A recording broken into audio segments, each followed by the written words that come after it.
Rabbiyow adiga ayaa ah Rabbiga og waxa muuqday waxa qarsoonba. Adiga ayaana ah Rabbiga u dacwoodo addoonka la dulmiyey.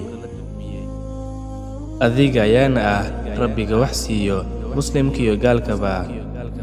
Adiga ayaana ah Rabbiga la sugo naxariistiisa markay dhibaato dhacdo. Rabbiyow igu nimcayso oo isii naxariistaada, ma aqaano albaab aan garaacdo oo aan ka ahayn kaaga. Haddii kaaga layga celiyana, albaabkeen garaacana.